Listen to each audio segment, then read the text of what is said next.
Bienvenue à la MPP, à la Maison des Peuples et de la Paix. Un grand merci à François Bégodeau d'avoir répondu à notre invitation. François est donc là à Angoulême pour la projection de son dernier film documentaire Autonome, donc, qui passe tout à l'heure à 20h30 au cinéma de la Cité, donc suivi d'un débat autour du film. C'est pour ça que là, on ne va pas trop en parler parce qu'on ne va pas le spoiler. On va tous aller au cinéma de la Cité tout à l'heure. Donc François Bégodeau, romancier, essayiste, critique cinéma, documentariste, scénariste d'albums de BD. Je pense que beaucoup d'entre vous qui êtes dans cette salle le connaissez. Donc le film Autonome devait sortir en avril. Du fait de la crise qu'on sait, du confinement, sa sortie a été retardée. Enfin, la sortie nationale, du coup, est demain, je crois.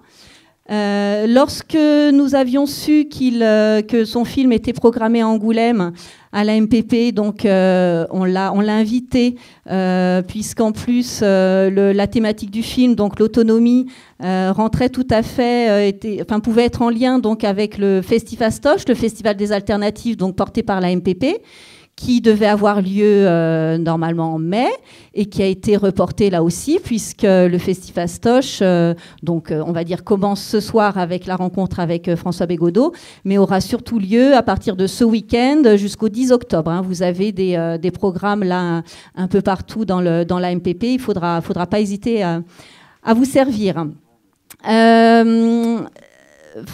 Donc, on a la présence dans la salle juste à côté, vous verrez tout à l'heure en sortant, de l'autre librairie, qui est notre librairie coopérative d'Angoulême, avec un certain nombre de titres de François, dont son dernier roman, Un enlèvement, qui vient de sortir. Il y a aussi la contribution de François Bégodeau à je ne sais pas comment on peut appeler ça, une somme d'opinions, d'avis, qui s'appelle l'après-crise, Dessine-moi un pangolin. Donc François, tu as participé à ce recueil. Bien sûr, Histoire de ta bêtise, qui est le dernier essai écrit par François. Et puis, vous avez aussi le roman En guerre. Voilà. Donc, tout ça, vous pourrez acheter si ça vous fait plaisir. Donc, ces livres tout à l'heure. Qu'est-ce que j'avais à dire aussi? Que cette rencontre, elle est diffusée en direct grâce à la radio Zai Zai, donc qui fait partie aussi du collectif MPP, et donc sur la bande FM 101.1. Donc je crois que Zai Zai émet là pendant un certain nombre de semaines. On le reprécisera peut-être tout à l'heure, j'ai pas la date en tête, mais émet sur la bande FM, donc 101.1. Donc vous pourrez peut-être même retrouver la rencontre en podcast. Voilà, tout à fait, me dit Ambroise. Voilà. Donc, au niveau du déroulé un petit peu de la rencontre, ce qu'on vous propose, c'est que là, pendant, on va dire, une demi-heure, 40 minutes, donc on va poser quelques petites questions à François, puisque voilà, profiter de sa présence. À la MPP, on avait vraiment envie de rencontrer le penseur de la gauche radicale qu'il est, au-delà là, de l'actualité de la sortie de son film. Donc on est 4 là, on va essayer de lui poser au moins une question chacune, et puis après on avait vraiment envie, parce que je pense qu'il y a beaucoup d'entre vous qui ont envie aussi de poser des questions à François Bégodeau, donc toute la deuxième partie de la rencontre, on vous passera le micro et vous poserez toutes les questions que vous voulez à François, et il y répondra s'il veut. Voilà. Pardon ? Oui, extrêmement, oui. On va s'entendre. Alors, pour commencer, du coup, et faire le lien avec le film, même si on a dit qu'on ne parlait pas de film, mais puisqu'il est question d'autonomie et que le champ politique nous intéresse, hein, la politique au sens noble du terme, j'aimerais demander à François, lui poser une question très large sur quel serait le chemin vers l'autonomie politique ou en politique. Voilà, de façon très très large. Je vais te dire le chemin, hein, et là je vais te le flécher. Ça me permet tout de suite de dire ce qui me paraît toujours fondamental dans les questions, je dirais, institutionnelles ou la question de la démocratie. La question de l'organisation politique ou de la décision politique en elle-même, qui est un peu le cœur de notre sujet, je pense, aujourd'hui, c'est que, alors moi, par vieux réflexe contracté très tôt dans ma vie, je pense que ces questions-là sont toujours secondes par rapport aux questions économiques. Et qu'on ne peut jamais réfléchir à comment se donner à nous-mêmes le pouvoir de décider de notre propre destin. Donc c'est ça, la souveraineté, disons, la démocratie dans son acception la plus nette. Je crois qu'on ne peut pas penser ça sans penser les conditions sociales dans lesquelles on existe, quoi. Et qu'on ne peut pas réformer les uns sans réformer les unes. Et je crois qu'en amont, il y a quand même la question sociale qui est toujours là. Bon, je pourrais le dire bêtement, quand on s'interroge un petit peu sur l'attitude des citoyens à essayer d'exercer leur propre pouvoir, on se heurte très très vite. Moi, j'ai fait des docus un peu comme ça collectivement sur ces questions-là. Puis bon, voilà, ça m'intéresse. On se heurte très très vite à des questions comme le temps de travail, comme la disponibilité des gens, comme leur fatigue, comme tout un tas de choses, quoi. Ça va très très vite, c'est très concret, quoi, ce que je dis. Donc là, en l'occurrence, l'autonomie politique, je pense, elle ne peut pas être pensée sans l'autonomie économique, quoi, parce que il arrive qu'on dise, quand on s'emporte un peu et quand on a subi de nouveau des violences policières et quand on constate jour après jour le pouvoir macronien se droitiser vers quand même un glissement autoritaire très net, quoi, qui n'est même plus un glissement et qui est maintenant avéré. Dans la colère, il nous arrive de dire que nous sommes en dictature. Je pense que nous ne sommes pas en dictature, ou alors le mot est galvaudé et on ne gagne jamais à utiliser les mauvais mots, même quand on est en colère. En revanche, moi je pense qu'on est en dictature sociale. Voilà.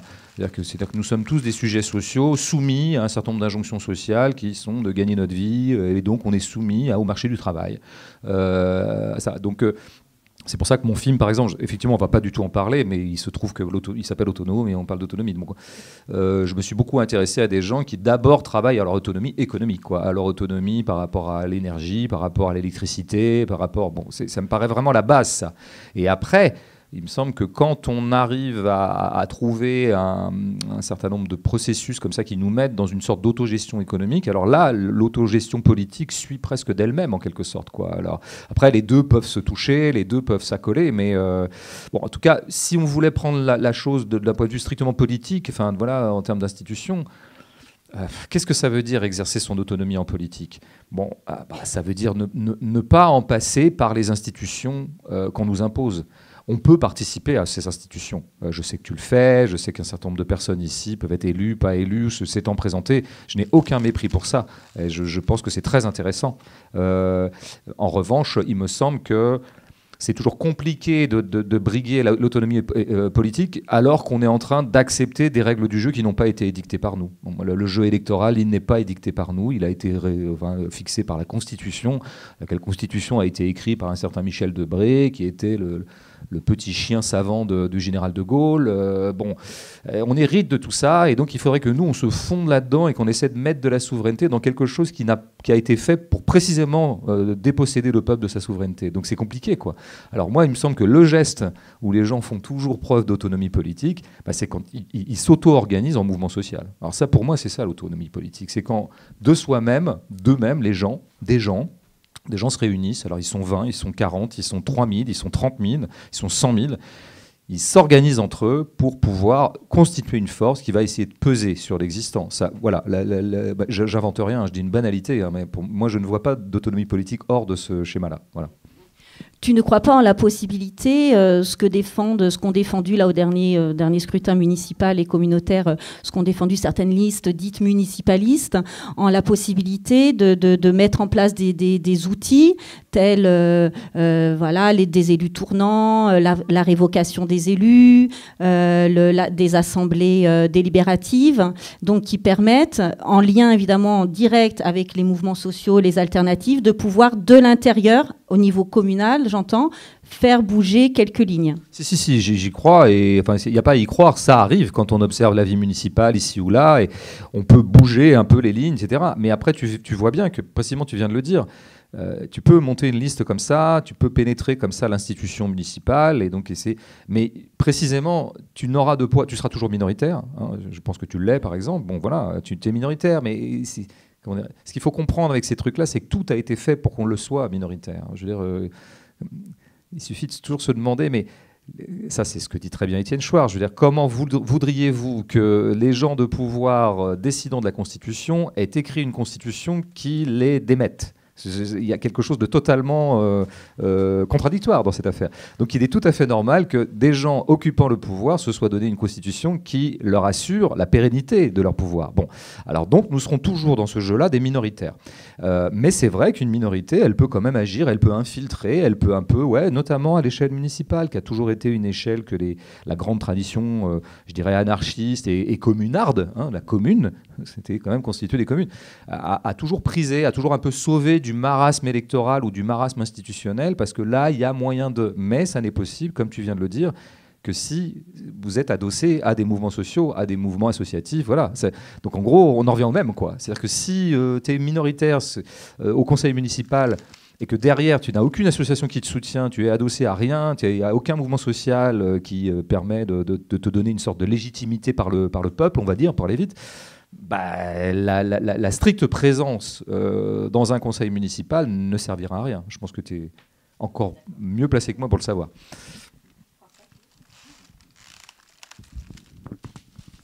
Ouais, on va poursuivre sur la question des alternatives.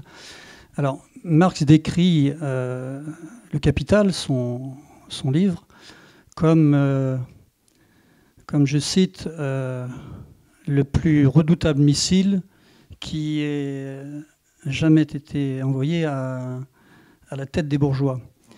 Alors, l'histoire de ta bêtise...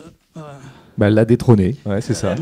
Absolument. Pas, mais bon, et si Marx était vivant, il le reconnaîtrait lui-même. Sûrement. Mais c'est sûr. Sûrement.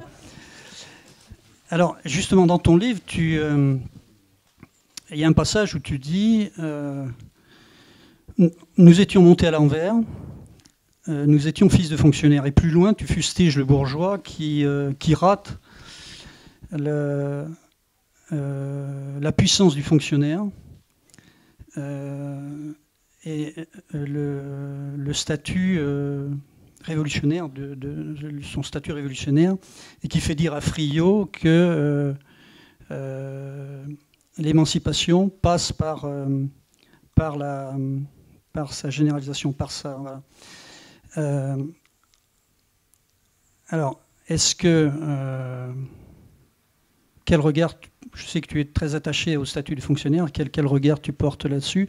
Et question complémentaire, entre des alternatives plutôt d'inspiration anard comme les expériences locales, ZAD, communalisme libertaire, et la proposition de Friot, qui est plus d'inspiration communiste, est-ce qu'une synthèse est possible ou, à l'inverse, est-ce que ces approches communistes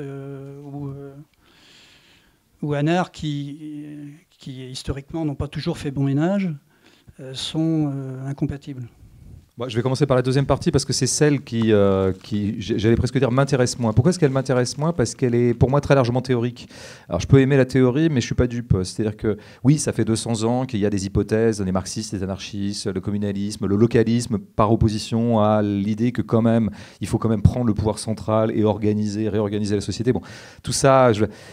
C'est des débats qui me passionnent. Moi, je me sens très un peu comme ça entre les deux depuis toujours. Mais dans les faits, dans les faits concrets, on s'aperçoit qu'en fait, les deux ne sont pas du tout incompatibles, que les deux sont relativement complémentaires, que souvent d'ailleurs des mêmes personnes ont œuvré à la fois localement et en même temps à des prises de pouvoir. Enfin, c'est des mouvements qui se sont parfois massacrés les uns les autres, et il y a eu énormément de tensions et d'antagonisme entre ces deux traditions. Mais globalement, je crois que cet antagonisme-là, il est très largement derrière nous. Peut-être parce que, et j'ai envie qu'il le soit en tout cas, et c'est pour ça que je n'ai pas envie de réfléchir à une synthèse ou à trancher entre les deux traditions, parce que l'adversité qui nous est imposée est tellement puissante, extrêmement puissante, et je pense qu'elle n'a jamais été aussi puissante. Moi, c'est un élément de désaccord que j'ai avec les gens qui sont constamment en train de nous annoncer que le capital est en train de se liquéfier, que le capital va s'effondrer, que le capital est à la fin, est en pleine voie de déliquescence et de décadence. Ben moi, je trouve que le capital, il va très bien. Voilà. Il va très bien, il n'a jamais eu autant les clés, il n'a jamais eu autant de concentration de capitaux, il s'est donné des outils technologiques redoutables qui lui ont fait une deuxième jeunesse, en tout cas l'ont complètement revigoré. Jusqu'ici, le capital s'était très largement revigoré par les deuxièmes guerres mondiales. Il s'est revigoré de deux manières. D'abord par l'impérialisme, c'est-à-dire les colonies. Le capital est déjà en crise à la fin du 19e. C'est le grand moment du colonialisme, donc ce qu'on peut appeler plus généralement l'impérialisme. Ensuite, il arrive à une deuxième crise de surproduction, etc. Je passe les détails. Une première guerre mondiale qui va quand même permettre un petit peu de relancer la machine, et la deuxième encore plus. Bon, donc à chaque fois, il trouve quelque chose par une espèce le capital est quand même très très fort pour organiser sa survie. C'est même son occupation principale. Donc, je veux dire, il est quand même très fort. Et là, moi je trouve que c'est redoutable. Les outils technologiques apparus depuis une vingtaine d'années lui donnent un surcroît de force, de puissance, d'hégémonie, de contrôle. Bon, c'est les GAFA, mais c'est pas seulement les GAFA, quoi, hein. C'est aussi les États, complices des GAFA, etc. Donc, par rapport à ça, franchement, de savoir si on doit y aller plutôt sur le local, plutôt sur le national, plutôt sur Friot, plutôt sur les Anars, aller voir les autonomes, écouter Julien Coupa ou Bernard Friot. Moi, j'écoute tout le monde. Je trouve ça tout passionnant. C'est tous mes potes. Je veux dire, j'ai envie de dire que faisons feu de tout bois. Voilà. Et parce que y a urgence. Voilà. Sur la première partie, c'est vrai que ça m'intéresse cette histoire de fonctionnaire beaucoup. C'est-à-dire que moi, j'ai mis du temps à me rendre compte de ce par quoi j'étais fondamentalement constitué. Et je crois que c'est un peu en écrivant Histoire de ta bêtise que c'est devenu très clair dans mon esprit. Et peut-être effectivement, comme tu le dis très bien, en écoutant Bernard Friot, qui nous est venu et qui a dit ça, qui a dit c'est marrant, on a inventé un truc et on n'en est même pas fier, alors que c'est ça qu'il faudrait systématiser, c'est la fonction publique. Ben oui, parce que la fonction publique, elle est... Moi, j'en parlais dans Histoire de ta bêtise parce que je me demandais à moi-même comment se faisait-il que, ayant accédé à un certain niveau patrimonial, je gagne bien ma vie. On peut dire que de ce point de vue-là, je suis un bourgeois. Je n'ai pas accédé au système d'opinion du bourgeois. C'est-à-dire, par exemple, devenant propriétaire, je n'ai pas du tout lâché l'idée que la propriété est indue. On pourrait tenir ça comme une contradiction. Moi, je pense que ce n'est pas une contradiction. Mais bref, enfin, ce n'est pas le sujet. Et donc je me demandais pourquoi, et je pense que c'est parce que j'ai été fils de fonctionnaire et j'ai grandi parmi des fonctionnaires, c'est-à-dire des profs, plein de gens très différents, toute la fonction publique, il y avait des infirmières, il y avait des gens qui travaillaient à la poste, enfin tout ça.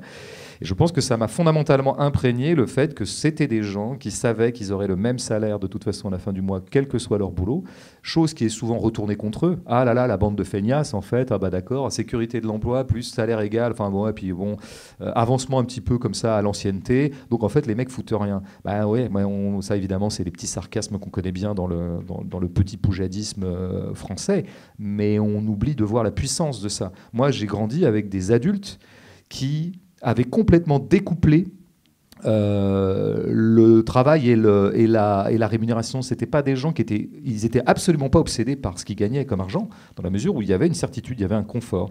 Donc c'est des gens qui développaient des gestes gratuits, des gestes pour rien. Quand ma mère allait faire ses cours, elle allait de toute façon gagner 2000 balles, ou 10 000 à l'époque, enfin en francs, bon, peu importe. Et ben oui, mais je la voyais quand même s'acharner à préparer des bons cours. Alors que franchement, elle n'en aurait aucune gratification de rémunération. C'est quelque chose de tout à fait révolutionnaire par rapport à l'ordre capitaliste. C'est quelque chose de tout à fait singulier et tout à fait précieux par rapport à ce à quoi on est conditionné par le marché libéral, à savoir que pour gagner sa vie, il faut bosser, il faut produire de la performance. Donc ça habitue profondément les bourgeois et les libéraux ou les corps libéralisés à connecter leur effort à la récompense financière qu'ils vont en retirer, enfin monétaire. Ça vous bousille le cerveau, ce genre de truc. C'est-à-dire qu'après, vous n'avez plus aucune notion de ce qui est bon pour vous, de ce que vous avez envie de faire, du bien que vous avez envie de faire à la communauté, du bien que vous avez envie de vous faire. Ma mère, quand elle préparait ses cours, elle avait envie de faire du bien à ses élèves. Et sans doute, d'ailleurs, y échouait-elle la plupart du temps, je pense, l'institution scolaire étant ce qu'elle est. Mais quand même, elle avait ce truc. Et moi, j'ai grandi dans cet esprit-là. Ce qui fait qu'effectivement, j'ai totalement intériorisé l'idée que comment dire, je vais moi fixer mon cap de vie complètement indépendamment de la rémunération que j'en retire, quoi, même si évidemment c'est des considérations auxquelles on est bien obligé de s'habituer. Ça, c'est un point de résistance par rapport à l'ordre libéral qui est extrêmement précieux. Je veux dire, on ne se rend pas compte à quel point ça... Un fonctionnaire est toujours à son échelle, même s'il n'est pas politisé, même s'il n'est pas syndiqué, même s'il a une conscience politique d'oursin, eh bien, il est toujours à son échelle un petit point de résistance. D'où la haine que vous, les libéraux, à la fonction publique. Ils n'ont qu'une envie, c'est de rogner dessus, de la grignoter, de la rameuter, de la ramener dans le monde marchand et dans le calcul marchand, pour que tout le monde soit définitivement décérébré par le calcul de profit. Donc ouais, soyons fiers parce que ça s'est obtenu par les luttes sociales, et ça s'est obtenu, on sait très bien comment quand on dit ah là là le CNR, 45-46, ah De Gaulle et les communistes, ah là là les résistants, ils ont inventé ce système. Pas du tout, hein, il faut se documenter. C'est le parti communiste, hein, et c'est des gens de la CGT qui ont inventé le système de sécurité sociale tel qu'on en est tellement fiers. Donc c'est quand même important de faire de l'histoire, hein, parce que De Gaulle n'était pas pour, hein, et ça s'est joué par un rapport de force parce qu'il y avait une espèce d'aura du parti communiste qui était le parti des résistants, enfin qui s'est beaucoup proclamé tel. D'ailleurs, il l'était en grande partie, contrairement à un certain révisionnisme qui maintenant nous explique qu'en fait, il n'y avait pas tant que ça de communistes dans la résistance. Bon, bref, je passe là-dessus, mais il y en a eu vraiment, et beaucoup plus prématurément qu'on le dit. Bref, ouais, on peut penser beaucoup de choses à partir du statut de fonctionnaire. Ouais, ça, c'est très important. Et on parlait d'autonomie. Un fonctionnaire, il est dépendant de tout un tas de choses, hein. Un prof est dépendant du rectorat, il est dépendant de l'académie, il est dépendant de l'Éducnat, il est dépendant en ce moment de Jean-Michel Blanquer. Donc il est vraiment multidépendant. Il est par ailleurs dépendant de la donne sociale qui fait que les élèves sont ce qu'ils sont. Je suis bien passé pour le savoir, j'ai quand même été prof pendant 10 ans. Et donc on fait avec, quoi. On fait avec la crise sociale, on fait avec le sort qui est fait aux classes populaires quand on enseigne comme moi dans les quartiers populaires. Donc le prof n'est pas du tout quelqu'un de libre. Et l'employé de poste aussi, et tout un tas d'autres schémas de fonction publique. Mais il a quand même ce truc d'être relativement autonome par rapport au calcul marchand. Alors ça, c'est quand même très précieux. Ouais. En complément, ouais. Alors, bon, Friot, c'est en centrant un peu la stratégie de la lutte des classes pour la généralisation de la cotisation sociale. Friot, donc, il propose un peu un dépassement du capitalisme avec le salaire à vie. Sur cette proposition, quel regard tu as ? Non, mais je pense qu'elle coule de source. Moi, j'essayais de revenir presque à l'origine, à l'esprit primitif du friotisme de la pensée de Bernard Friot, qui le conduit à édicter le salaire à vie. Mais donc, évidemment, puisque je suis d'accord avec les bases, je suis d'accord avec la conséquence. Je ne sais pas, après, si 1, c'est possible, 2, c'est viable, 3, on arrivera à l'imposer, parce qu'il faut un putain de rapport de force quand même pour arriver à imposer le salaire à vie. Enfin, c'est-à-dire que ça ne se fera pas sans prise de pouvoir. Là, pour le coup, là, il reste très, très communiste, Bernard Friot, très communiste marxiste, quoi. D'ailleurs, il est à la CGT, enfin bon. Donc il est de cette tradition-là, très, je dirais de façon très... c'est un communiste orthodoxe, quoi, on pourrait le dire. Mais en tout cas, l'idée même d'un salaire à vie, donc, que nous soyons... que ce qui nous rémunère, c'est notre qualification, comme le dit très bien Friot, mais je ne vais pas faire du friotisme vulgaire, je vous renvoie à sa pensée pour ceux qui ne le connaîtraient pas, parce que c'est lumineux, quoi. Et c'est très intéressant, et c'est compliqué aussi. Moi, je ne comprends pas toujours de tout ce que dit Friot. Et c'est normal, c'est la marque d'une pensée sophistiquée, quoi. Mais oui, bien sûr que délester les gens, délester les humains de cette espèce d'anxiété terrible qui consiste à se demander si on va bouffer tout le mois, ou si on va se loger, ou si on va avoir froid ou chaud, et si on va gagner plus ou moins, et si on pourra rembourser la bagnole et machin. Bah oui, oui, moi ça m'intéresse d'être délesté de ça. Moi c'était quand j'avais 18 ans, moi je voulais que ma vie soit le plus délesté de ça, quoi. Je voulais me soustraire autant que possible à ce truc qui te bouffe le cerveau, qui te bouffe le corps et qui te rend indisponible à tout un tas de choses qui moi me paraissent les choses les plus précieuses dans la vie. Il faut revenir un petit peu à des choses simples. Bon, moi je voulais lire des livres quand j'avais 18 ans, lire des livres, regarder des films, éventuellement en écrire, mais c'était presque secondaire. Moi je voulais être disponible, je voulais penser, je voulais écouter de la musique, je voulais voilà. Je voulais me prendre du temps avec mes amis, avec mes copines, avec ma famille. Voilà. Autant de choses que cette espèce de petite musique permanente qu'on a, mais dès le CP, puisque dès le CP, on raconte aux enfants qu'il faut qu'ils soient bons à l'école, parce que comme ça, ils auront un bon travail. Enfin, je veux dire, on est très très vite conditionnés. Donc, ce qui fait qu'on ne se rend pas disponible. Et par exemple, et je boucle la boucle, on ne se rend pas disponible aussi aux citoyens qui est en nous. C'est-à-dire, on ne prend pas le temps, on n'a plus le temps, on se donne plus le temps d'aller dans une association, d'aller militer pour un truc, d'aller lutter, parce que là, il y a un projet urbanistique contre lequel il faut lutter, voilà, parce qu'on est constamment en train de se dire il faut que je bouffe, il faut que je nourrisse mes enfants, il faut que je rembourse mes traites. On est piégé, voilà. La dictature marchande nous piège, et l'autonomie pour moi c'est sortir de ce piège. Voilà.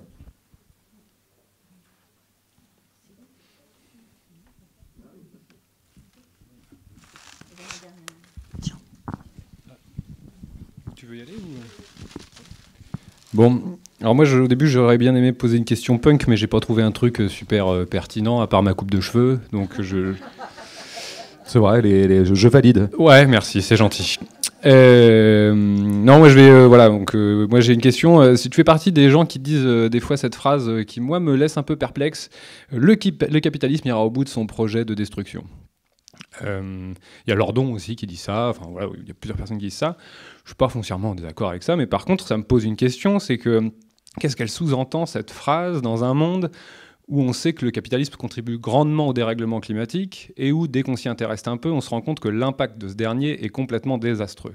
Voilà, est-ce que c'est pas un peu une espèce de prophétie apocalyptique que de dire ça, ou est-ce que c'est pas un peu aussi une manière de dire, de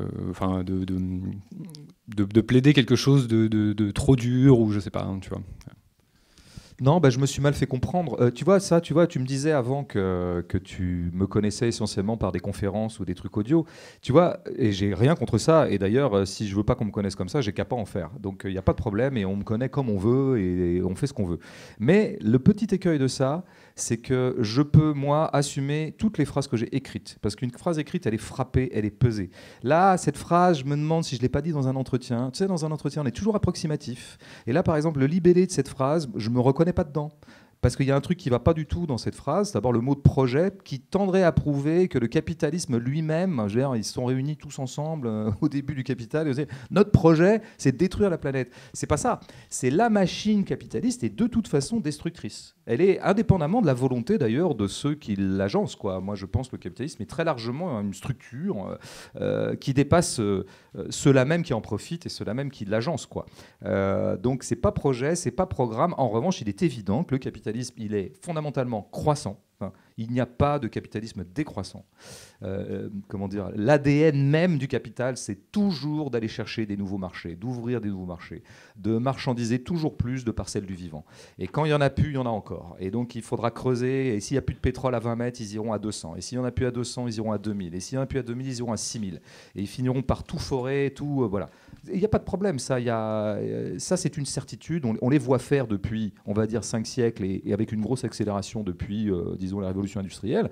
Bon, on voit bien qu'ils sont... Donc ce que je veux dire par là, c'est une banalité, mais c'est quand même le postulat de l'anticapitalisme politique. C'est de dire que le capitalisme livré à sa stricte force, il n'y a rien à en attendre. En tout cas, moi je pense qu'il n'y a rien à en attendre socialement, sauf des fois par erreur ou par incidence. Il lui est arrivé de considérer qu'un certain nombre de progrès sociaux pouvaient participer à sa conservation. Ça, c'est ce qu'on peut appeler l'équilibre social-démocrate, hein, qui a été celui des années 50, 60, 70, où là, effectivement, le capitalisme un peu effrayé quand même par le bloc de l'Est, par le bloc communiste, a consenti un certain nombre de progrès sociaux pour que ça tienne. Voilà. Mais quand le rapport de force lui est totalement favorable, ce qui est le cas depuis en gros les années 80, alors là, il est rendu à sa sauvagerie pure, et qui est encore une fois l'idée de la croissance. C'est-à-dire que c'est intéressant, Lordon a dit des choses intéressantes là-dessus. C'est-à-dire que qu'est-ce que c'est que les affects au travail chez les capitalistes? On dit souvent, c'est la vénalité, c'est la cupidité, c'est gagner de l'argent. C'est pas vrai. Bernard Arnault, quand il se lève le matin, son truc, c'est pas de gagner de l'argent. Pas du tout, parce que il en a déjà, mais alors, bon, une somme démentielle dont il n'a pas lui-même l'usage. Bon, donc c'est pas le truc. Quand il se lève le matin, Bernard Arnault et ses sbires, ses collaborateurs, qui sont d'ailleurs pour la plupart des gens de sa famille, parce que ces gens-là sont méritocrates, sauf pour leurs enfants, alors il se lève le matin et il dit quel coup je peux faire? Et le coup, c'est toujours de racheter un nouveau truc, c'est d'ouvrir un nouveau marché, c'est de faire des acquisitions, c'est de grossir. Le capitalisme est fondamentalement en croissant. Le jour où le capitalisme décroît, il se considère comme mort lui-même. Donc la croissance allant dans le sens de toujours plus marchandiser, toujours plus exploiter, extraire, etc. Oui, le capitalisme est fondamentalement destructeur. C'est ça que je voulais dire par là. C'est pas un projet, mais en tout cas, c'est son être objectif. Donc, du coup, si nous restons dans les coordonnées du capitalisme, moi, je suis pas du tout apocalyptique. Je suis pas, enfin, je veux dire, bon, j'écoute les collapsologues, ça m'intéresse. Comment dire, j'ai pas suffisamment de connaissances scientifiques pour valider ou invalider ce qu'ils disent, mais je les écoute avec attention.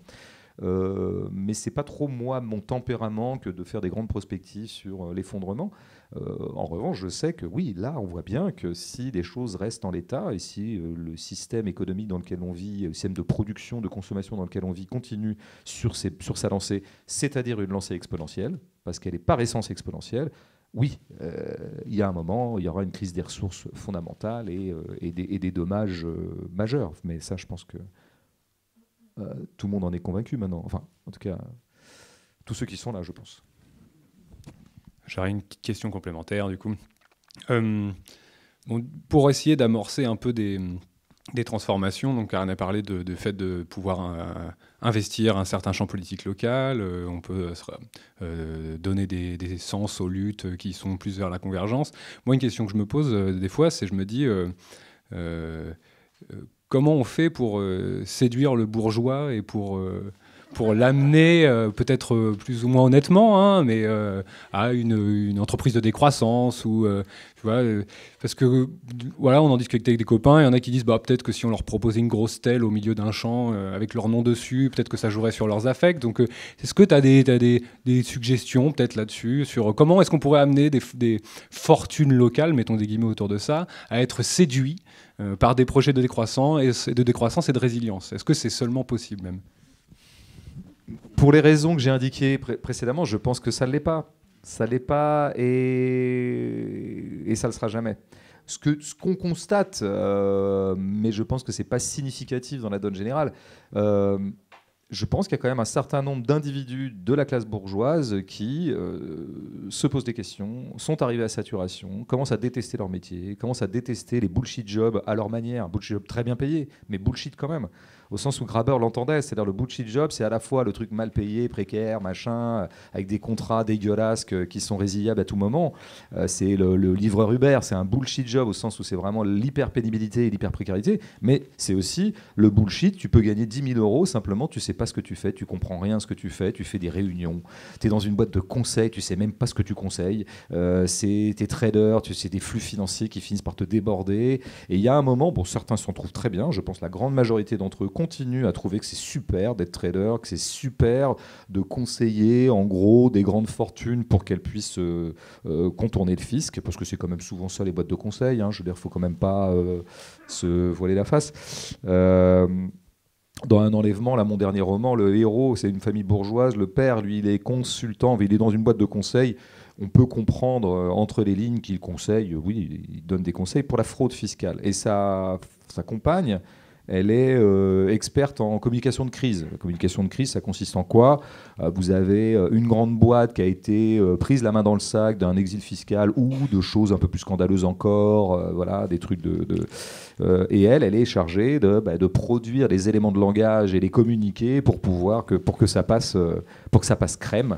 et que la boîte puisse s'en sortir. Donc il y a des gens qui font ces métiers qui sont des sales boulots, hein, je veux dire, c'est vraiment de la merde, c'est vraiment cautionner et accréditer le pire de ce qui existe, mais ils le font en toute béatitude, hein, je veux dire, dans une conviction que c'est bien, qu'ils arrivent toujours à s'auto-persuader qu'ils sont dans le bon sens de l'histoire. Je pense que il y a un très beau bouquin qui est sorti à la rentrée que je vous recommande, c'est un bouquin de Sandra Lucbert qui s'appelle « Personne ne sort les fusils ». Et elle a suivi le fameux procès Orange, hein, donc qui a eu lieu, je ne sais plus, il y a 3-4 ans, suite, vous savez, à la vague de suicides qu'il y a eu chez Orange à la fin des années 80, qui a donné, je ne sais plus combien de suicides, mais ça se compte en dizaines, parce qu'en gros, elle explique très très bien tout ça, hein, d'où c'est venu. C'est un livre pédagogiquement hyper passionnant. En plus, elle écrit bien, ce qui ne gâte rien. Mais donc on voit pourquoi ils ont été obligés à un moment de pousser à bout un certain nombre de cadres en très peu de temps, parce que c'était un impératif financier, hein, il fallait absolument qu'ils dégrossissent, bref, je passe sur le détail. Mais il y a un moment, un truc qu'elle note, c'est une phrase d'ailleurs qui est devenue presque célèbre, c'est Lombard, qui était le PDG d'Orange à ce moment-là, qui avait été donc chargé par les actionnaires de faire ce sale boulot, c'était presque de pousser dehors, et peut-être même pousser par la fenêtre un certain nombre de cadres. Il dit... alors, déjà, elle décrit leur attitude pendant le procès. Les mecs n'ont toujours pas compris l'horreur qu'ils ont perpétrée. Bon, voilà. Donc déjà, il y a ça. C'est pour ça que ça répond un peu à ta question. Je ne crois pas à la conscience, la prise de conscience des bourgeois, et encore moins des grands cadres du capital. Et il y a un moment, Lombard dit cette phrase qui est savoureuse, qui est glaçante, mais en même temps qui dit plein de choses. Il dit « C'est vrai que cette vague de suicide a un peu gâché la fête ». Il dit vraiment textuellement ça. Hein. C'est pas une métaphore. Alors, évidemment, donc voilà, on frissonne, mais on peut la prendre au pied de la lettre. C'est que, ayant été requis par ses actionnaires pour donc faire en sorte que beaucoup de cadres prennent la porte d'eux-mêmes en 1 an, Lombard ne rentrait pas chez lui le faisant en se disant voilà, c'est quand même un sale boulot que je fais, mais bon, il faut le faire parce que les actionnaires, et puis peut-être que moi j'en aurais. Voilà. Non, c'était une fête. Alors, c'est pas une fête parce qu'il est cruel, c'est pas une fête parce qu'il aime la mort, c'est pas une fête parce qu'il aime les suicides, c'est pas vrai, faut pas se tromper. C'est une fête parce qu'il y a quelque chose de fondamentalement excitant chez ces gens de faire du chiffre, quoi, de consolider une boîte. Et quand on comprend pas ça, on comprend pas pourquoi ces gens, alors qu'ils sont vraiment assis sur de la merde, continuent à jouir de ce qu'ils font. Et je pense que c'est pas de la vénalité, c'est pas de la cupidité, c'est cette espèce d'immense excitation qu'ils ressentent tous les matins de se dire il y a du chiffre à faire, il y a des coups à jouer, combien de suicides, enfin combien on a réussi à pousser de cadres là dans telle boîte d'Orange de Montpellier, 3 dans le mois, 3 dans le mois, pas mal. La prochaine fois on fera 5. C'est pour ça qu'ils sont fondamentalement croissants, parce que c'est ça qui les excite, quoi. Et donc de ce point de vue-là, je suis très très pessimiste sur le fait que la chose puisse venir d'eux-mêmes. Mao disait, c'est connu, le poisson pourri par la tête. Moi, j'ai pas l'impression. J'ai quand même l'impression que c'est la base qui fait pourrir le poisson, quoi. Enfin, qui fait pourrir la tête du poisson, quoi. Après, oui, il y a des éléments. C'est ça que je voulais dire. Je me suis un peu perdu, mais il y a des éléments. Moi, j'en rencontre souvent. D'ailleurs, dans les rencontres que je peux faire, voilà, des mecs qui me disent, moi, je veux dire, oui, je suis un bourgeois. J'ai fait Sciences Po. Voilà, je travaille dans telle boîte. Je suis allé 2 ans à Londres, mais c'est bon, là, maintenant, j'en peux plus. Là. Je n'en peux plus, je vais changer. Alors oui, c'est ces gens qui vont être des néo-ruraux, qui vont essayer de se foutre dans des associations, qui vont essayer de quitter le monde marchand. Ça existe. Je pense que le mouvement, il n'est pas négligeable. Il est, pour l'instant, il est pas significatif dans le rapport de force. Il va peut-être le devenir, hein, parce que faut pas trop prendre les bourgeois pour des cons non plus. Il y a quand même un moment où arriver à un certain niveau de malaise et d'insignifiance de leur vie, s'il leur reste un peu d'humanité, ils peuvent quand même le ressentir et aspirer à autre chose, quoi. C'est possible. Tu dis que le bourgeois ne pense pas. Ouais, non, le bourgeois. Non, le bourgeois pense pas, mais le bourgeois peut se sentir. Il a un corps. C'est pour ça que je disais, s'il lui reste un peu d'humanité, c'est-à-dire un peu de vitalité dans son corps, s'il est encore sensible à quelque chose. Voilà, c'est là-dessus que je crois, moi. Il peut quand même à un moment être sensible, un moment. Bon, on en connaît de toute façon le fameux burn-out du bourgeois, quoi. Et ça existe, c'est vrai. Et mecs qui explosent en vol. Il y en a certains d'ailleurs qui deviennent enseignants. Moi, j'en avais vu arriver dans le lycée où je bossais. J'en vois encore certains. C'est une tendance assez connue. Hein. Pourquoi ils font enseignant? Parce que du coup, ils se disent, bah ouais, du coup, être fonctionnaire, c'est important pour eux. Ils ont bien compris qu'il y avait un truc qui n'allait pas dans la marchandisation de soi-même.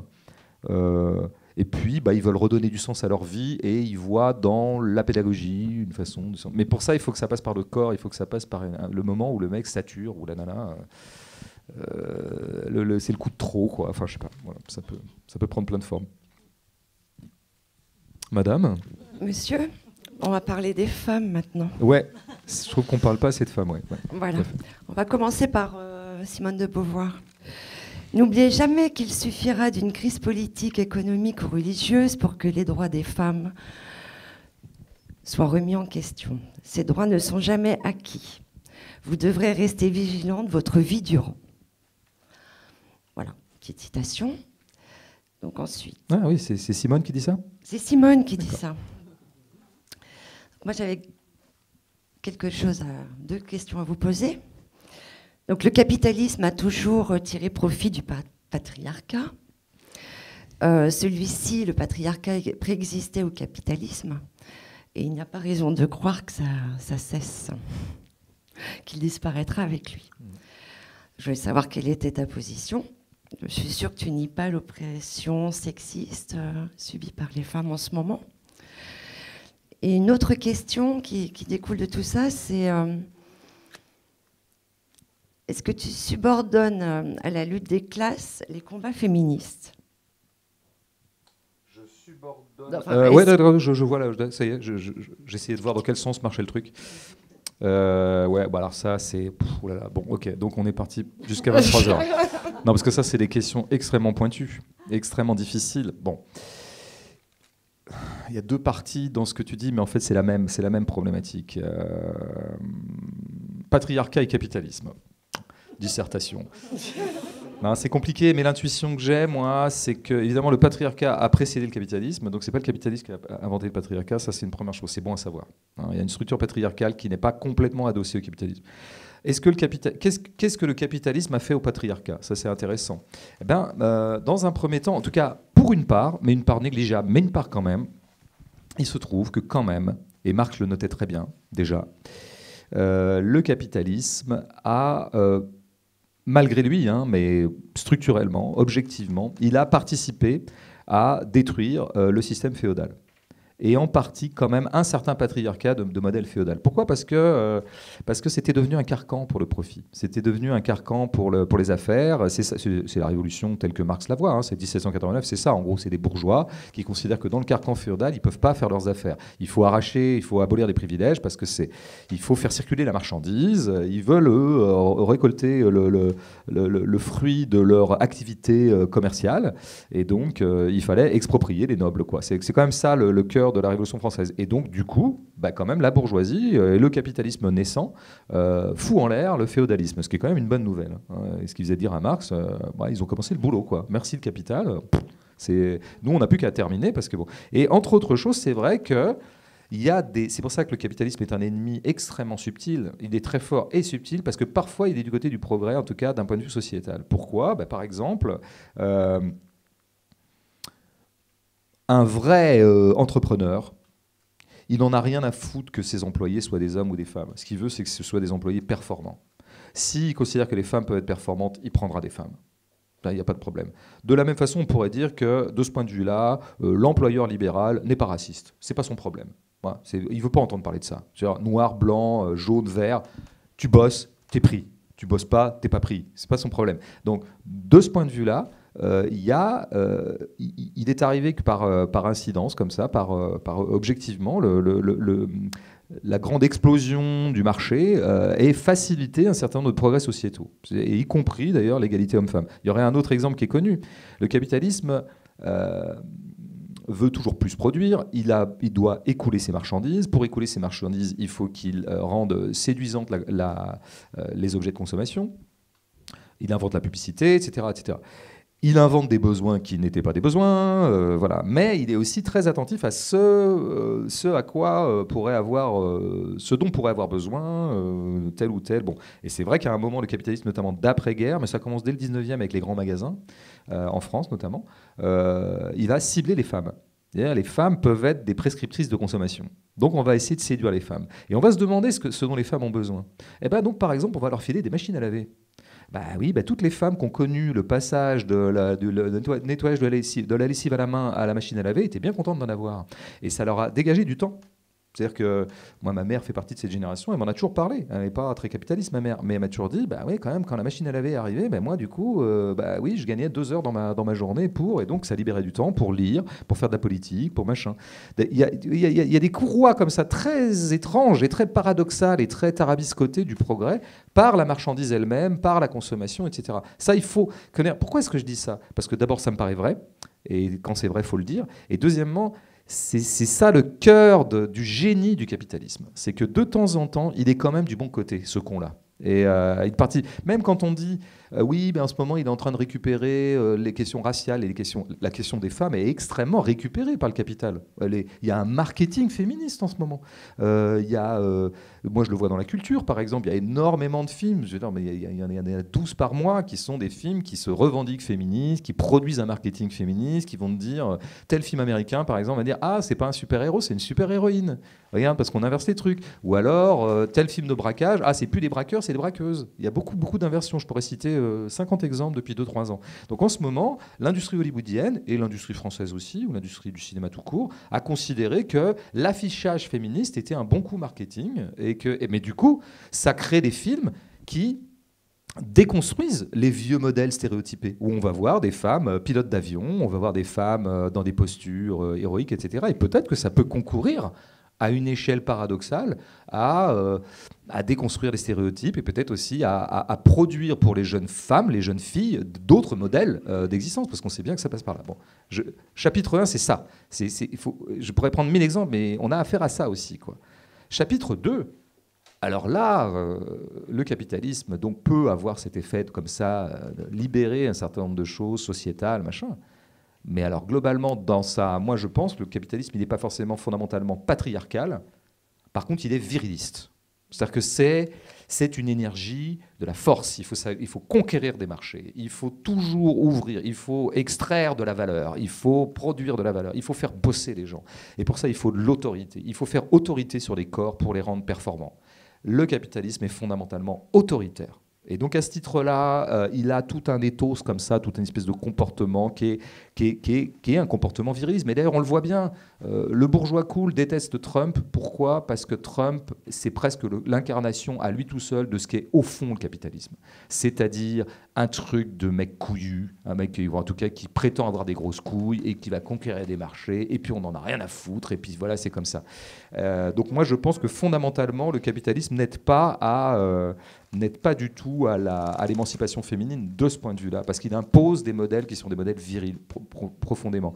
Et il arrive que des femmes, mais ça c'est presque anecdotique, il arrive que des femmes... J'avais écrit une pièce comme ça qui s'appelait La Bonne Nouvelle, et c'était sur des libéraux. Il y avait une femme à un moment qui disait, un des personnages, c'était des libéraux repentis, mais qui dans un premier temps racontait comment ça avait été génial d'être un libéral et comment ça avait été génial d'être un cadre dynamique, comme on disait jadis.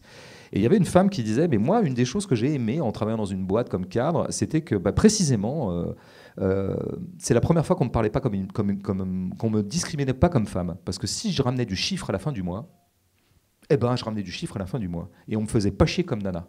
Et elle disait, pour ça a été vraiment un progrès pour moi. Et dans un deuxième temps, elle disait, 1 heure après dans la pièce, elle disait, en fait, ouais, mais j'ai compris en fait pourquoi personne me faisait chier comme femme, et que j'ai cru qu'en fait ça avait aidé. J'ai cru que je m'étais émancipé comme femme par mon métier, par la performance libérale. Puis en fait, c'est pas vrai. En fait, on me faisait pas chier comme femme parce que j'étais devenu un mec. Parce que j'avais épousé totalement une espèce de geste viril qui consistait à poser ses couilles sur la table et à bazarder le concurrent. Voilà.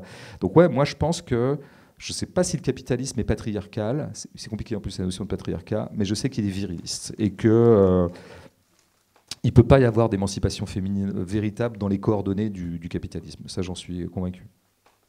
Et est-ce que je peux poser? Oui. Et en ce moment, avec Blanquer et ses tenues républicaines, Oui. avec toutes ces œuvres d'art qu'on masque quand il y a un sein ou un sexe. Ah bon? L'origine du monde sur Facebook, ça a été quand Ah même... bon? Ouais, d'accord. Oui. Ouais. Je me pose des questions quand même. Je pense qu'il y a peut-être un troisième point développé. Je dois dire que c'est pas mon motif de plus grande inquiétude, ça, parce que j'ai quand même l'impression que c'est une espèce de chant du cygne conservateur, une espèce de baroud d'honneur, de la conservation.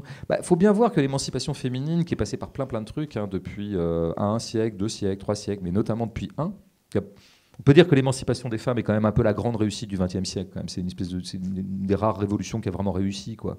Et elle s'est faite un peu à bas bruit, elle s'est faite par des luttes, elle s'est faite par des conquêtes, elle s'est faite par aussi des incidences bizarres, comme j'ai essayé de les décrire.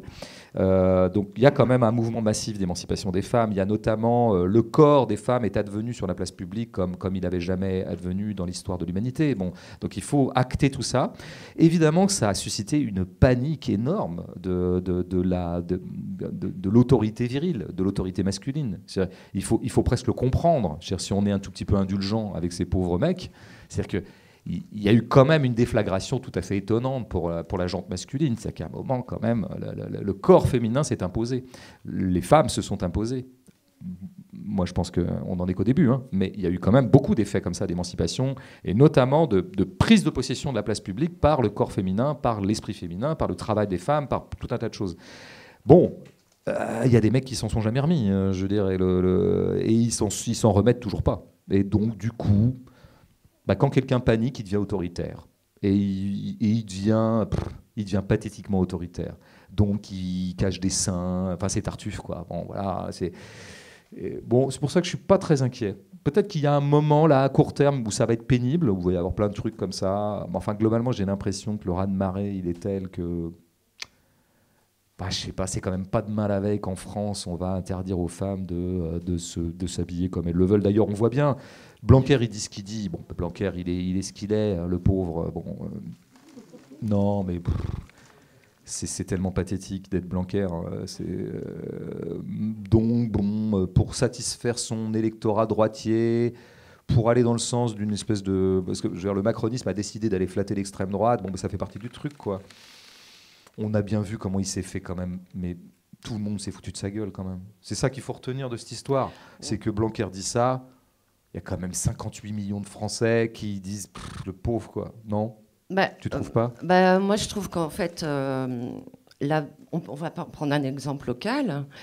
Il y a un lycée ici qui s'appelle Gaz de Balzac, où les filles, chaque matin, défilent devant les CPE et on dit non, tu t'habilles pas comme ça.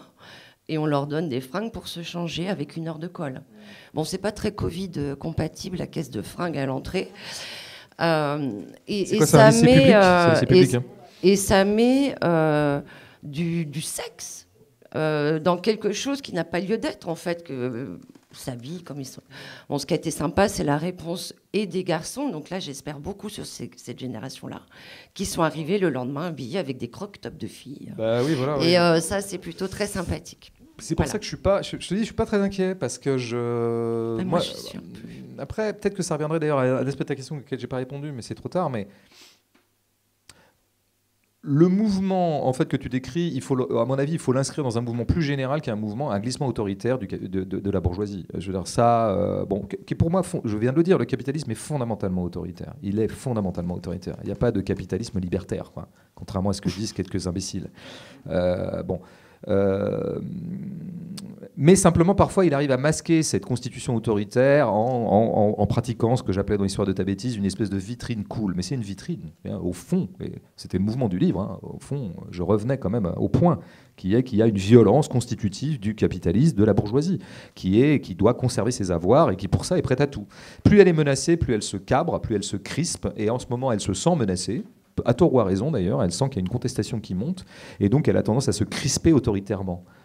Donc il y a une crispation autoritaire de la bourgeoisie qui prend plein d'effets. Je dirais, dont Donc quand même, les populations ethniquement minoritaires sont quand même les premières victimes quand même. C'est quand même les Arabes qui prennent plein la gueule en ce moment. Je veux dire, depuis 40 ans, mais là depuis 5 ans, c'est devenu carrément du lynchage quand même, discursif. Et pas que, sur l'islam, machin. Bon, donc ça fait partie de la crispation autoritaire de la bourgeoisie. Puis il y a aussi ça, une espèce de vieux retour. On a vu réapparaître une espèce de catholicisme traditionnel de la bourgeoisie qu'on pensait complètement mort. Bon, là, mais moi, j'ai du mal à y voir autre chose qu'un épiphénomène qui va pas durer, quoi. C'est-à-dire que parce que précisément les jeunes générations, je pense pas qu'ils soient comme ça. Je pense que là, pour le coup, il y a des caps qui ont été franchis sur lesquels on ne reviendra pas. Vraiment, peut-être que je suis béatement optimiste, mais quand on a affaire à ce genre de mesures, là, c'est quoi? C'est un proviseur qui demande ça? C'est le proviseur, en gros. C'est Blanquer qui a demandé à ce qu'il y ait des tenues. Ouais, d'accord. Mais après, je pense que c'était à la libre interprétation des proviseurs, parce que tous les lycées de France n'ont pas fait ça. Je crois pas. Hein, il me semble pas. Je sais pas. Je pense que c'est à la discrétion du proviseur. Angoulême, ils ont bien suivi le truc. Oui, le proviseur. Bon, peut-être que si, c'est comme ça. Bon, le mec, tout le monde se fout de sa gueule. Les filles, au bout du compte, je pense que ça les a pas beaucoup contrariées. À mon avis, elles ont dû bien se marrer. Et en plus, ça a permis au mec de faire un geste génial. Bon, tout va bien, tout va bien. Donc. Voilà, il faut en parler un petit peu. Qui continue à être con comme ça, et ça nous rendra beaucoup plus beaux à côté d'eux. Merci. Ça marche là? Ah, celui-là, il marche. Merci François pour cette première partie. Donc maintenant, on va prendre des questions dans la salle. Qui veut commencer? Alors, je tiens le micro. Alors, on assiste de plus en plus à des gros groupes, genre Martel, Vuitton, Cartier depuis longtemps, qui créent des musées pour lâcher des fonds, certainement se donner de bonne confiance, peut-être attirer le bourgeois qui aime la culture et l'art. Je suis quelqu'un qui aime l'art. Je vais à Martel, je ne suis pas encore allé à Vuitton, mais je suis beaucoup allé à Cartier quand j'étais sur Paris. Et je m'interroge là-dessus. Et je voudrais savoir ce que vous en pensez. Heureusement que j'ai des idées sur tout, hein, parce que... On va y assister de plus en plus. Et ces gros groupes qui, pour faire bonne vitrine, utilisent l'art. Bon, on connaît la condition de certains artistes, en grande difficulté. Oui. Voilà, on est dans une... Mais pour ça, je vous recommande un livre que j'ai fini il n'y a pas longtemps, qui est un livre d'Annie Lebrun, qui est une critique d'art que j'aime beaucoup, et philosophe, et une grande dame, qui s'appelle « Ce qui n'a pas de prix », et qui parle exactement de ce dont vous venez de parler, la façon dont le grand capital se donne des fondations. Mais vous n'allez pas assez loin, c'est-à-dire qu'effectivement, ça entre à la fois dans un vieil invariant de la grande bourgeoisie qui est passé des fois par des choses assez sympas comme le mécénat ou des choses comme ça. Ça fait bien d'aider l'art parce que ça fait partie d'une espèce d'aura qu'on se donne. Voilà. C'est un signe extérieur de pouvoir. J'aide des artistes, j'ai une fondation et on parle de moi. Et puis je suis un mec bien, puis je donne des thunes pour Notre-Dame qui sont par ailleurs défiscalisées. Enfin, tout va bien. C'est-à-dire que le beurre, l'argent du beurre et le cul de la crémière. Donc ça, il y a ça. Mais ce que dit très bien Annie Lebrun, et je pense que c'est dit depuis déjà quelques décennies, c'est que c'est pas simplement pour faire bien et pour en attendre des espèces de retours d'image, un retour sur investissement en termes d'image et donc en termes puisque l'image dans le capitalisme est immédiatement fructifiée. C'est toujours des histoires d'image en fait, d'où son amour pour la publicité. C'est pas que ça, c'est quand même l'objet de spéculation. Et que l'art contemporain, notamment ce qu'on appelle à tort l'art contemporain, est l'objet c'est vraiment des domaines de grande spéculation et de grande plus-value. Hein. C'est-à-dire que quand François Pinault spécule sur un certain nombre d'artistes contemporains, il en retire énormément de valeur ajoutée, en fait. C'est pas que... mais de la valeur ajoutée directe. Hein. C'est pour ça que maintenant, il y a des grands centres de stockage des œuvres. Hein, et c'est des espèces de grands... Il n'y a pas que les musées et les fondations, ça serait la version un peu ostensible. Mais plus en creux...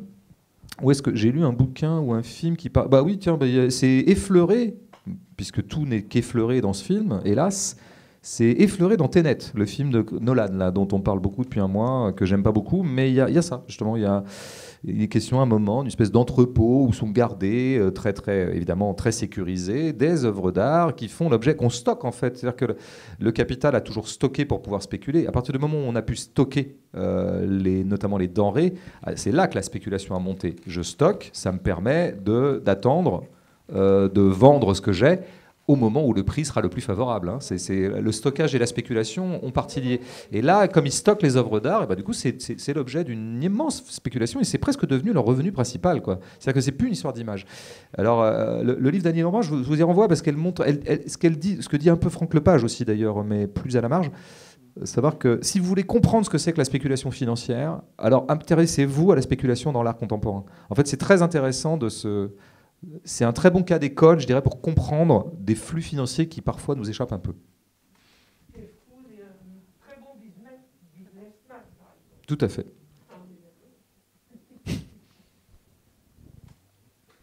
Oui, on constate actuellement, et vous l'avez constaté vous-même, la résurgence de l'extrême droite, qui est inquiétante.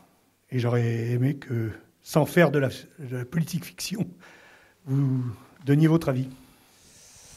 C'est vrai que moi j'aime pas beaucoup la politique fiction, mais alors du coup je peux m'en sortir en faisant ce sur quoi je suis un peu moins incompétent, à savoir observer ce qui est. Et observer ce qui est et observer ce qui, dans la situation actuelle, est sans doute voué à se développer. Ce qu'on voit depuis très longtemps, mais avec une grande accélération depuis quelques années, c'est pas tant la résurgence de l'extrême droite. C'est pas ça. Parce que moi, l'extrême droite, je veux dire, ça fait 40 ans que je la vois dans le paysage. Elle fait à peu près les mêmes scores, d'ailleurs, avec des petites poussées, mais bon. Le Pen, il fait 14% en 88. Hein.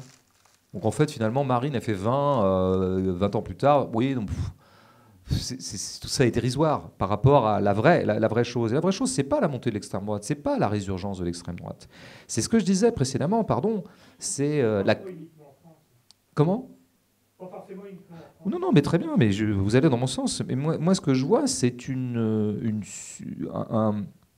montée en puissance de l'essence autoritaire de la bourgeoisie.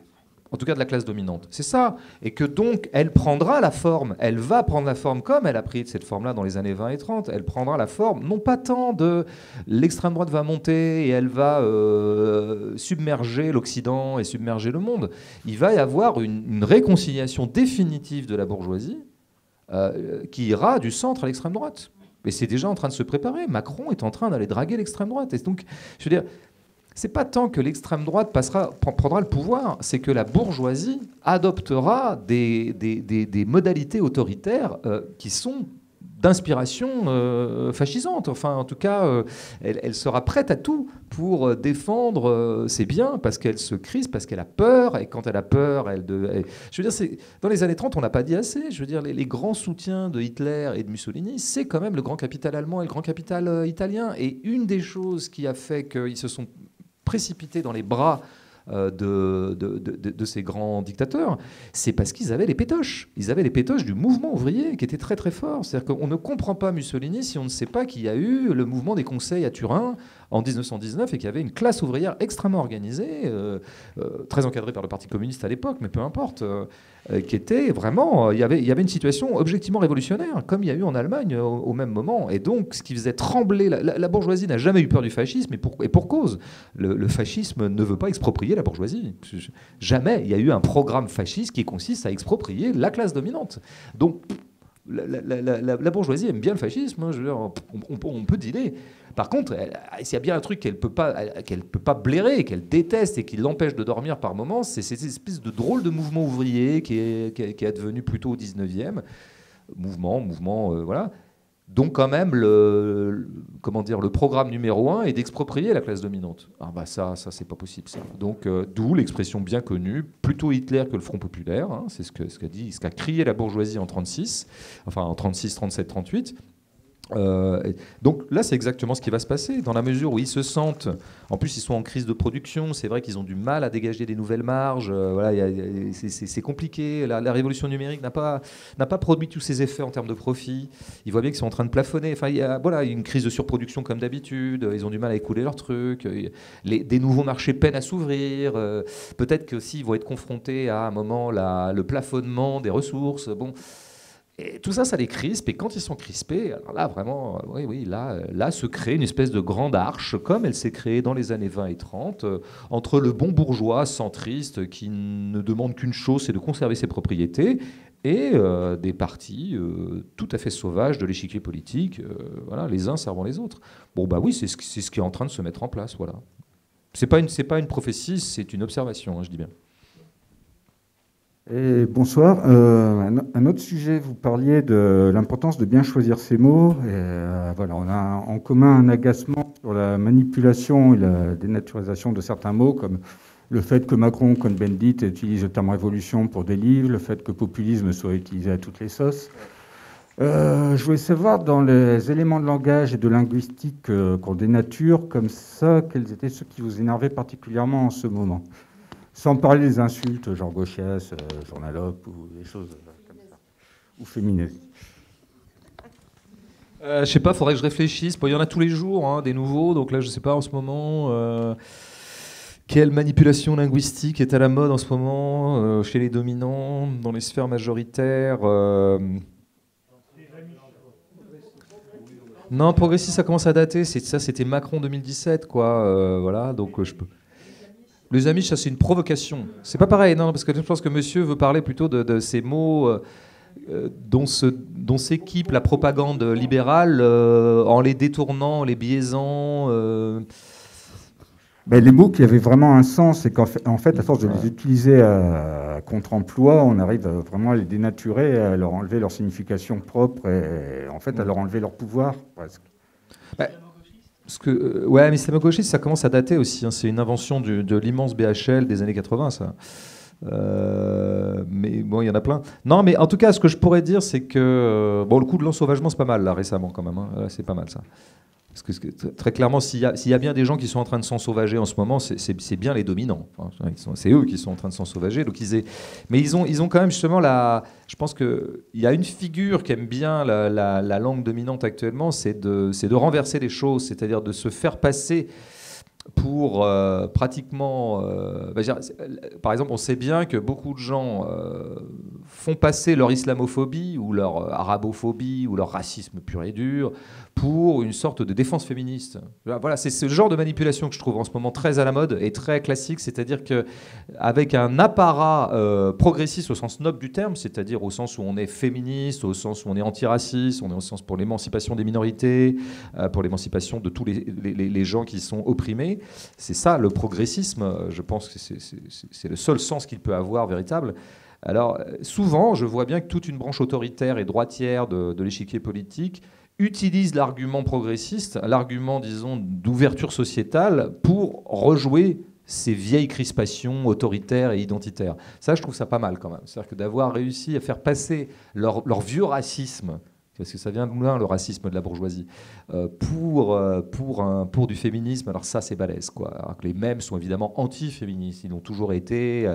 C'est les mêmes qui étaient contre la légalisation de l'avortement en 1974, c'est les mêmes qui ont été contre la mise en vente des pilules, en tout cas la mise à disposition des pilules en 1967. À tous les épisodes majeurs de l'émancipation féminine, la droite bourgeoise a toujours été contre. Alors c'est pas maintenant qu'ils vont devenir féministes quand même. Je veux dire, donc voilà, ce serait plus ça, moi, disons la figure dominante de leur roublardise lexicale, quoi.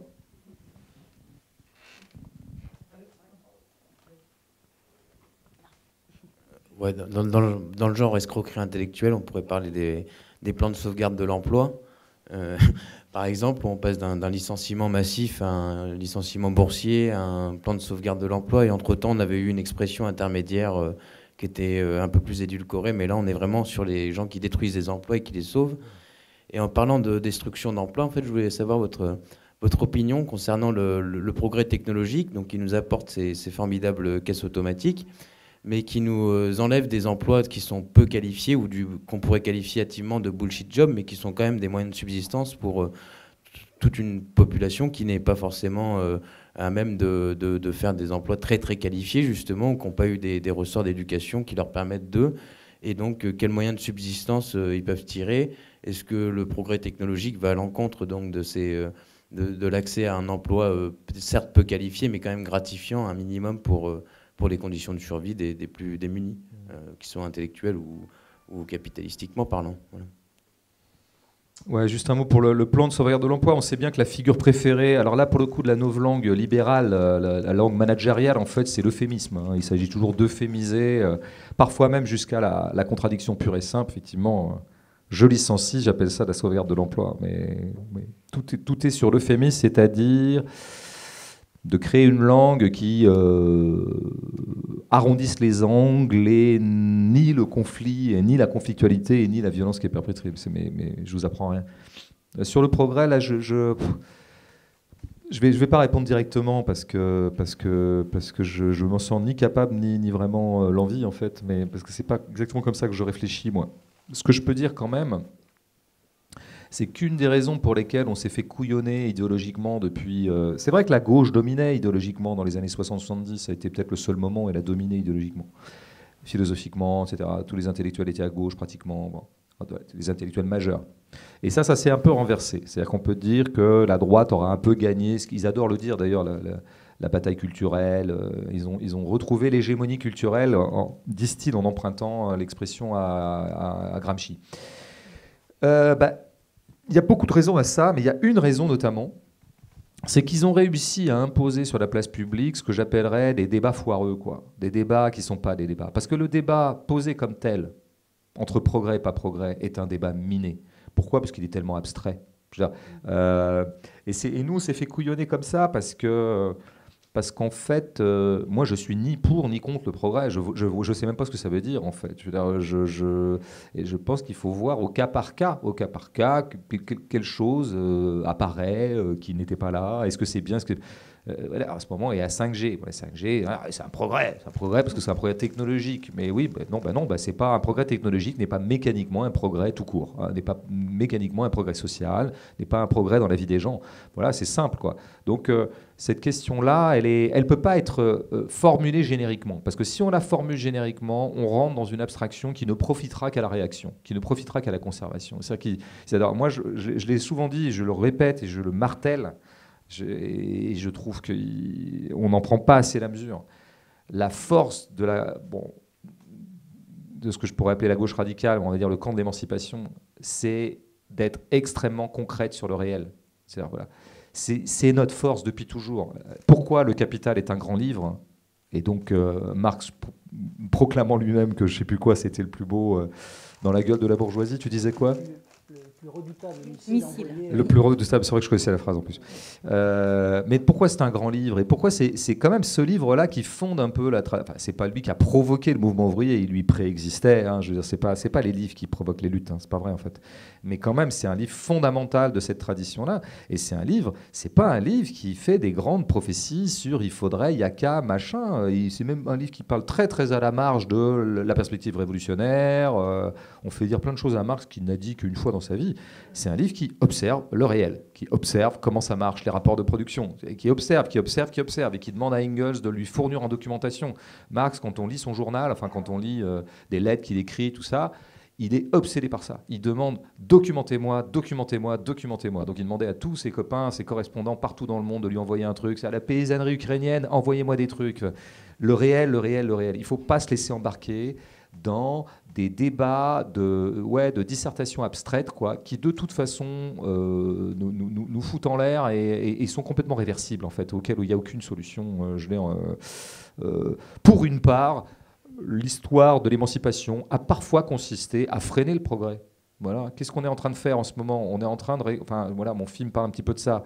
Le retour, la restauration de l'agriculture paysanne. Bah oui, bien sûr, c'est se passer de tout un outillage technologique qui irait des OGM aux pesticides en passant par les immenses moissonneuses-batteuses, et même la technologisation en fait de l'agriculture, pour revenir à un rapport au sol qui est différent, un rapport à la culture, un rapport à ce qui pousse à l'écosystème. Bon, dans ce cas-là, qu'est-ce que ça veut dire? Macron, il va dire Amish, et puis les blaireaux vont dire retour à la bougie. Bon, il ne faut pas se laisser embarquer dans ces sujets-là. Il ne faut même pas leur répondre. Il ne faut même pas dire non, mais attends, c'est pas bougie, c'est vachement mieux. Non, est-ce que c'est pertinent ou pas de restaurer l'agriculture paysanne? En tout cas, dans un certain nombre de. Est-ce que c'est pertinent ou pas? Est-ce que ça fait du bien à l'humanité? Est-ce que ça fait du bien à ceux qui le font? Est-ce que ça fait du bien à l'alimentation? Est-ce que ça fait du bien aux enfants qui mangent? C'est tout. C'est ça le sujet. C'est pas. Ouais, mais attends, vous êtes quand même vachement archaïque en fait. C'est pas le sujet. C'est pas le sujet. Ne nous laissons pas embarquer dans ces mots-là, quoi.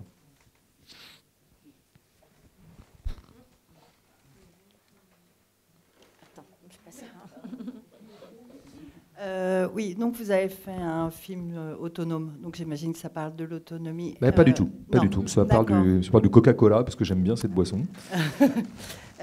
Du coup, je pense que c'est aussi peut-être une manière d'essayer de chercher des réponses à des questions. L'idée de faire un film là-dessus. Et on a dit qu'on ne parlerait pas du film, mais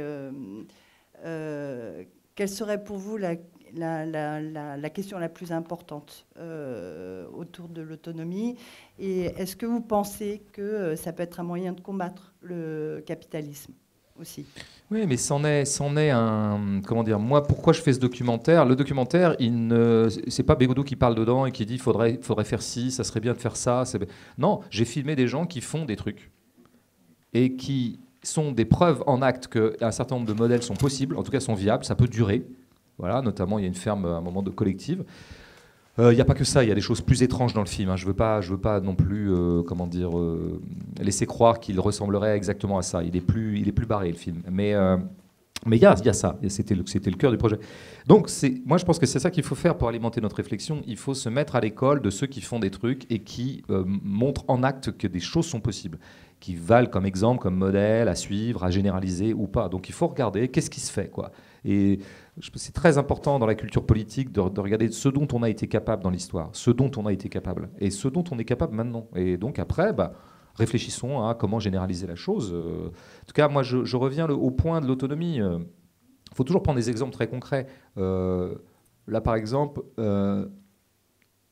parce que le film a été fait en Mayenne avec une petite boîte de prod mayonnaise, et avec ce producteur, qui est un ami, en fait, on va monter une espèce de coopérative. Et on va essayer de viser à l'autonomie. Coopérative audiovisuelle, c'est-à-dire il s'agit de produire des objets audiovisuels, des films, des courts-métrages, des docus, des machins, des trucs. Tout un tas de trucs. Pourquoi? Parce qu'on aimerait bien, parce qu'on a repéré plein de gens en Mayenne qui ont les capacités, qui ont les compétences, comme on dit là-dedans, qui veulent faire ça, qui voudraient être réalisateurs, qui voudraient être ceci, cela. Il y a des techniciens, il y a tout un tas de choses. Simplement, ils n'ont pas de modèle économique. Ils ont du mal à se rendre viables. Il faut qu'ils se nourrissent, il faut qu'ils nourrissent leurs enfants, il faut qu'ils se démerdent comme d'habitude, quoi. Et c'est compliqué. Donc on va essayer de mutualiser les forces, on va essayer d'avoir un esprit coopératif, on va essayer... Qu'est-ce qui va nous poser problème concrètement? Je prends cet exemple parce que ça me permet au moins d'être concret dans ma réponse plutôt que de faire des grandes théories. Qu'est-ce qui va nous poser problème? C'est qu'à un moment, si on veut arriver à faire des choses, il faut quand même que tout le monde arrive à en vivre. Donc il faut quand même qu'on dégage de la valeur, quand même, hein, il faut le dire. Il faut qu'on dégage de la valeur. Comment est-ce qu'on va dégager de la valeur? Il faut qu'on fasse circuler nos films, il faut qu'on fasse circuler nos machins. Mais on les fait circuler comment? En autonomie. Parce qu'on pourrait faire ce que moi je suis en train de faire. Là, par exemple, j'ai un distributeur pour mon film. Il se trouve que le distributeur, on est assez copains, et c'est des anarchistes, donc je sens pas que j'ai vendu mon âme au diable. Mais quand même, au bout du compte, je suis allé dealer avec un distributeur qui va prendre une marge, un pourcentage. Et puis il y a un certain cahier des charges derrière. Fondamentalement, même si je suis très content d'être avec eux, je préférerais à la rigueur me démerder tout seul, quoi. C'est ça le truc. Donc, le problème, c'est toujours ça. C'est à partir de comment est-ce qu'on arrive à créer de la valeur entre nous, ce qui fait que alors c'est le fameux coup du circuit court, quoi. Moi, j'aimerais bien explorer le circuit court du cinéma. Mais ça veut dire quoi, en fait? Ça veut dire qu'il faut renoncer à ce que les films qu'on va faire soient hyper visibles. En fait, ça veut dire, et c'est là que je voulais en venir, et on laisse le cinéma, l'autonomie ne peut que passer par la décroissance, c'est sûr, mais je dirais la frugalité, comme ça a déjà été dit par d'autres penseurs. D'où qu'on prenne le truc, il faut qu'on vive avec moins. Voilà. Parce que sinon, on ne sera jamais autonome. Si j'ai besoin de 2 bagnoles, bah, c'est une chaîne de dépendance énorme de bagnoles, quoi. Parce qu'il me faut du carbu, et puis il me faut une assurance, hein, et puis il me faut ceci, et puis il faut que j'aille la faire réparer. Donc là, je serai dépend, à moins que je sache la réparer moi-même, mais bon, c'est compliqué parfois, surtout avec les nouvelles technologies. Voilà, donc en fait, il faut pas que je me dise comment je vais être autonome avec 2 bagnoles, il faut que je me dise comment je pourrais vivre sans bagnole. C'est ça quand même le truc, quoi. Et dans ce cas-là, ça veut dire peu. Pour un cinéaste, c'est pas très grave, ça veut dire que renoncer à ce que le film soit vu par 300 000 personnes et dire on fera des films pour 10 000, mais on s'en fout, c'est pas grave. L'important, c'est qu'on ait de la joie à les faire et qu'ils soient suffisamment vus pour qu'on s'éclate et que ce soit viable. Mais vraiment, ouais, moi je ne vois pas. Moi je réfléchis beaucoup à ça. Le film est très traversé par ça, par l'idée de la pauvreté, je crois que là, je ne suis pas le premier à le dire, hein. Je sais qu'on a beaucoup parlé de frugalité, de pauvreté, de sobriété. Il y a tout un tas de mots. Hein. J'ai pas mal de gens qui ont eu une certaine audience depuis quelques années. Mais moi, ça me paraît nécessaire. Il faut vraiment penser à vivre pauvrement, ouais, vraiment. Mais j'ai un peu du mal avec l'idée de la pauvreté, parce que je parlais avec Il faut attendre le micro, alors, parce que les gens derrière... Excusez-moi. Ouais. Je parlais avec un jeune homme et on parlait d'argent. Et je dis, moi, ça n'a jamais été une question. C'est-à-dire que j'en avais pas des fois. Bref, moi, la question la plus importante, c'était le temps. Il me fallait du temps. Il fallait que je m'organise. Alors, bien sûr, il faut manger, il faut un toit, il faut manger. Mais la valeur réelle, la vraie richesse, pour moi, c'était le temps. Le temps pour peindre, le temps pour... m'occuper de mes gamins, etc. C'était ce temps-là. Et pour moi, ça, c'est de la richesse. Et du coup, je parlais de pauvreté économique, hein, je veux dire. Oui, moi je trouve aussi que la peinture, c'est la richesse. Oui, D'accord, ok. Oui. Juste les non, mais je parle de la pauvreté basique, c'est-à-dire avoir moins d'objets chez soi, moins de possessions, se fringuer avec beaucoup moins de fringues, s'alimenter, peut-être ça veut dire moins manger, c'est des trucs comme ça. Enfin, tu vois, c'est que du moins dans les trucs nécessaires, habituels, enfin, qu'on considère comme nécessaires. Après, bien sûr que mais c'est sûr que pour quelqu'un qui aime la peinture, peindre, c'est la vraie richesse. Pour moi, la vraie richesse, c'est la lecture. Enfin, oui, c'est les mots.